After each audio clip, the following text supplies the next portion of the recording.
Thank you, Mr. Speaker. I rise in strong support of this legislation. Our committee has participated in $83 billion worth of this package, saving our men and women in uniform from finding themselves holding wooden rifles. I use that term because it once happened. It wouldn't happen under sequestration, but we would make cuts that would make them just as endangered in some cases as if they were carrying wooden rifles. Now, many people will talk about public servants in a less than kind way. I am not one of them.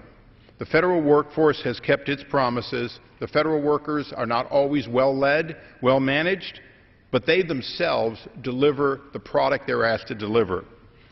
However, the President's own commission, often called Simpson-Bowles, on which the chairman of the Budget Committee served, found something that they all agreed on, and that was that, in fact, the pension program that we as federal employees, and I say we because members of Congress pay into Social Security, have a 401k, but we also have a pension, that pension was more generous than our counterparts in the private sector.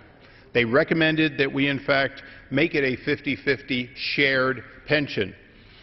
My contribution from our committee, in fact, does that. At a rate of 5%, phased in over 5 years, we bring the federal workforce, members of the civilian DOD, members of your Park Service, and members of Congress, House and Senate, we bring us all into paying what Simpson-Bowles, on a bipartisan basis, very much felt was a fair share.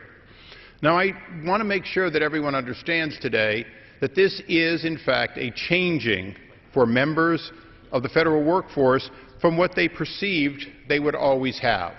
It will not be easy. They will know that after this goes into effect, they will, in fact, not have as much take-home as they did the day before. That's not to say that it isn't due, that it isn't known, and it doesn't need to happen. What it's to say is, let's be understanding. These are tough times. The American people have made sacrifices for many years before this one.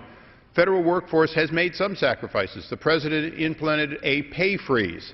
But I must tell you, our looking at it is that because of an outdated system, the pay freeze does not, in fact, freeze pay. Step increases have virtually automatically, almost 100% automatically, caused the vast majority of these individuals to be eligible and receive pay increases even at a time in which, theoretically, it was frozen. Additionally, civil servants know that if we're going to continue to hold on to a civil service workforce that has the confidence of the American people, their wages have to be comparable to their civilian counterparts.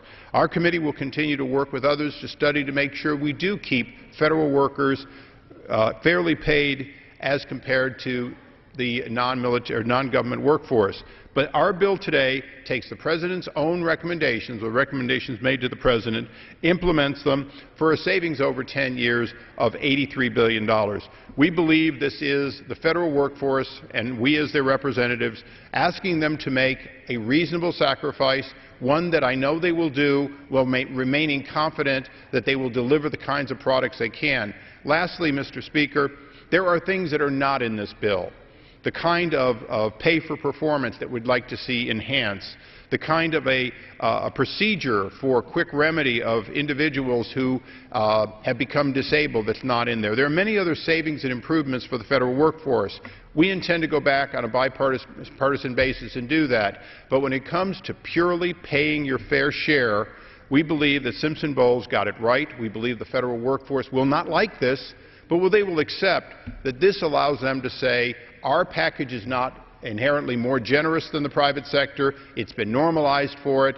And that and other changes that we made in this bill allow the federal workforce to say, stop saying that we somehow get something and everyone else doesn't. The federal workforce pays into Social Security, into Medicare, and in fact, they're going to be paying half the cost of their pension plan, which is commensurate with their private sector. So I want to be very positive here and saying this is never easy to do in times of austerity.